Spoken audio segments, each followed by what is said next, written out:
What's going on, guys? Welcome back to the channel. Today we're going to be doing another tier list. This time it will be 16 $1 and below wide receivers in auction drafts for 2025. Before we go into the tiers, first we're doing 12-person league, one bench or one flex. Start two running backs, two wide receivers, and one flex spot with a bench of around 7 players. So now we're getting into tiers. So the first tier is going to be potential to finish top 12 at the wide receiver position. Now this isn't a guarantee. It's more of an upside. So if they had the upside, realistic potential to finish as a top 12 wide receiver in 2025. And we got top 24 wide receiver. And we got worth the roster spot. There's still some question marks around them. If something breaks right, they could turn into that top 24 guy. The next we got is it's not quite in a void. It's a hesitant, but they're a rookie. So with rookies, you always give them benefit of the doubt. Sometimes they take until the end of the season to really break out, really kind of get used to the NFL and deliver in fantasy. But it's worth having those players because you don't want to miss out on them. When it gets down the stretch and into the playoff weeks. And the last one's going to be a void. So players you probably didn't want your roster, rather have someone else more upside, different position on your bench instead. So the first player we got is Rashid Shaheed. Now this one's pretty straightforward. Probably the worst team in the NFL right now, New Orleans Saints. They look horrible. Question at the quarterback position. You still have Olave there. I mean, Olave's not even a top 24 guy in many people's rankings, and the number 2 in that offense is not a lot of upside. Next one we got is Josh Downs. Now, Josh Downs for me, 100% worth the roster spot. It was just announced yesterday that Daniel Jones will be the starter for the Colts in 2025, which is good for Josh Downs. Josh Downs on a per touch basis is actually a really good wide receiver. He's just struggled with getting the ball, and last year dealt with an ankle sprain that kind of lingered throughout the year. He's that slot guy that can really rack up catches and yards. He's not the biggest guy. He's not the most athletic, but he's good. He's good. In the red zone. He gets targets, and that could really work out if he ends up being the go-to target of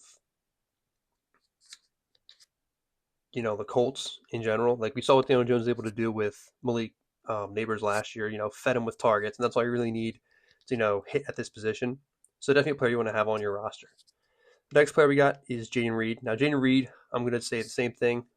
This time though, he's kind of better offense, so he's got a better quarterback, better offense in general, more touchdown upside in the offense, and also he was on a week to week basis. He was a very good wide receiver last year in fantasy. Multiple weeks finishing with 20 plus points.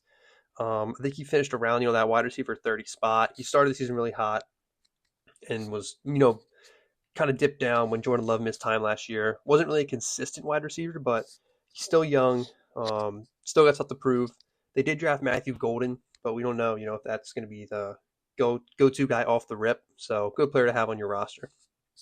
Next player we got is Hollywood Brown. Now, this one I think is pretty straightforward. He's low in the pecking order. You could say he's the 4th target in the offense. I mean, maybe there's a little bit of upside when Rice inevitably gets suspended, but just get them all. You don't want them on your roster. You want better players there. Now, this one might be surprising, but it's actually going to be Brandon Ayuk. Now, the reason I'm going to put him in the roster spot tier is just because it's a great way to basically get a free player on your bench. He's going into the season with that injury designation, so he will be eligible to go on your your IR slot. So what I recommend doing is with $1, your last selection, maybe taking Ayuk immediately after the draft is done, putting him into your your IR slot, and then adding someone else on that bench spot. So it's basically a free pick, if that makes sense, with no risk. So if someone else in your team gets injured, just drop them and put them in there. Next one we got is Adam Thielen. Now, Adam Thielen has been good in the past, but he is older. They just drafted Tedero McMillan.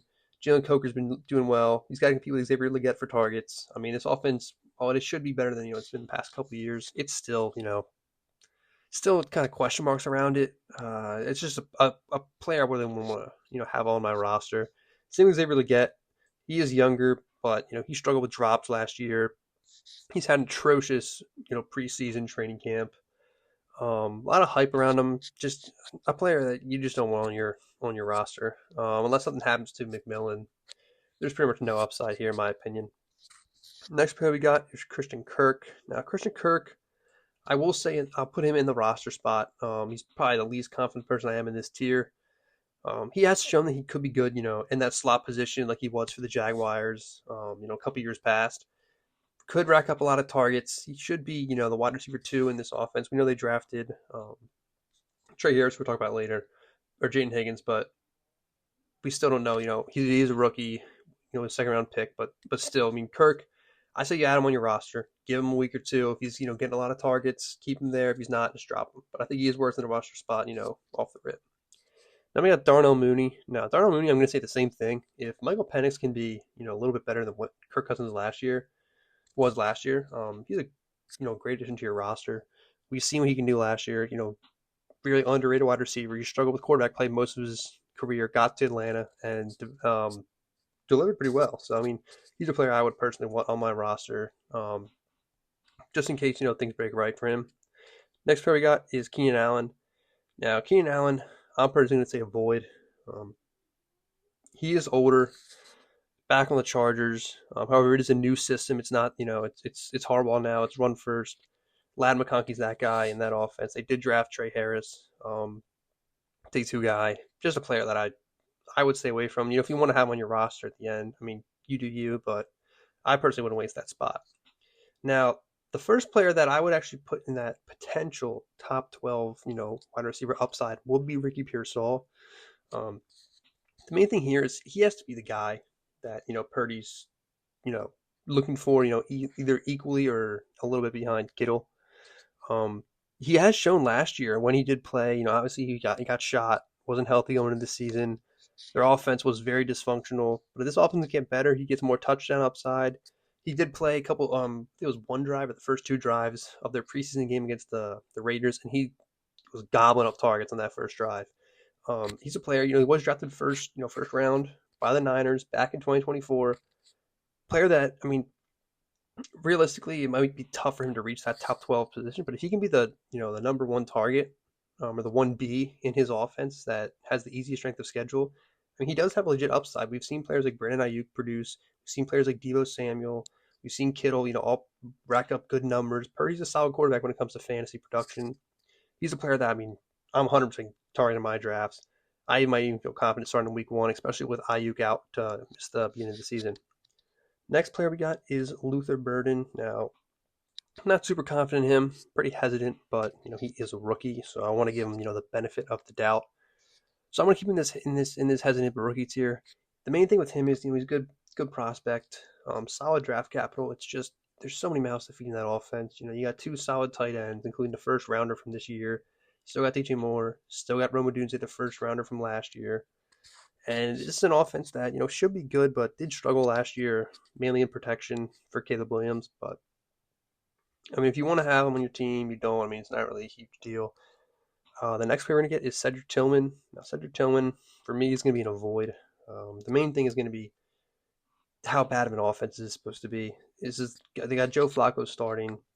He's still got to compete with targets. He's not the 1. He's not the 2. He's most likely behind both Njoku and Jerry Jeudy when it comes to competing for targets. I don't really want anybody in that offense unless it's maybe Njoku or Jerry Jeudy at good prices. I definitely don't want Cedric Tillman on my roster. Next player we got is Trey Harris. Now, Trey Harris, I'm going to put him in that that hesitant, but he's a rookie category. The Chargers aren't really a passing team ever since Harbaugh stepped in. They've been mainly run first, and the person who's getting the most of those targets when they are passing is Lad McConkey, who is entering his second year. However, you have to respect that Trey Harris was he was a day 2 guy. The Chargers do have a role for him. He also, in camp, we're seeing Keandre Lambert-Smith out of Auburn really light it up, and there's worries that he could slip in also with Keenan Allen and take away targets from Trey Harris. That's why I'm hesitant on him. But however, I think you should if you want to have him, he's a rookie, so I might want to give him some time.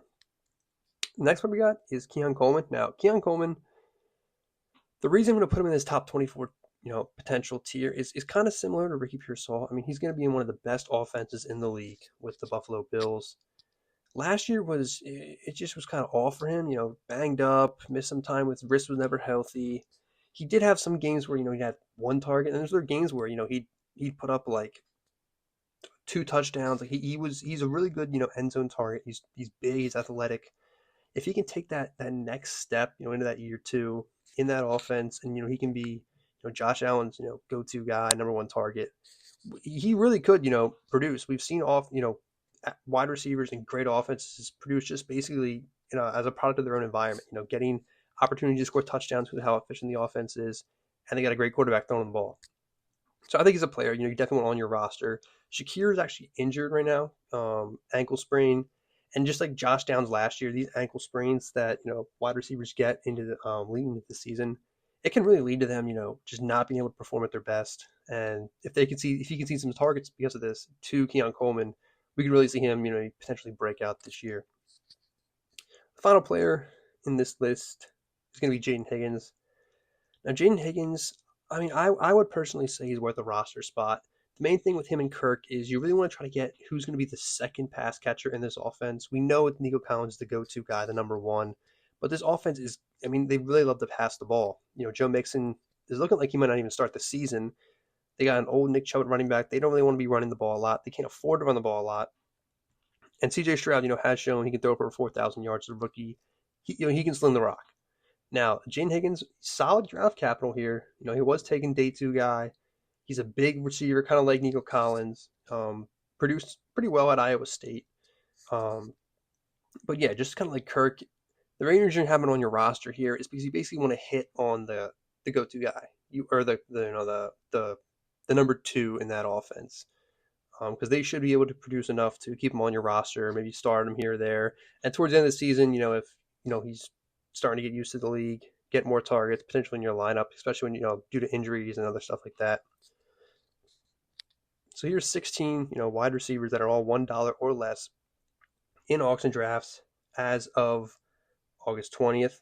I mean, take what you want from this. Some players here you might not even have a chance to get. Some you might be eyeing up like Ricky Pearsall or Josh Downs or something like that. If you want my draft guide for 2025 auction draft values, the cheat sheet's in the description below. It's got it's got wide receivers. It's also got running backs, quarterbacks, and tight ends with my values and the comparison to ESPN's average auction values. Also, make sure to check out the other videos on the channel. Get a lot more tier lists, player breakdown or player rankings, values, mock drafts. If you have any questions, feel free to leave them below. I'd love to help out, new auction drafters in their first time, drafting. It's the best way to draft a team in 2025, in my opinion.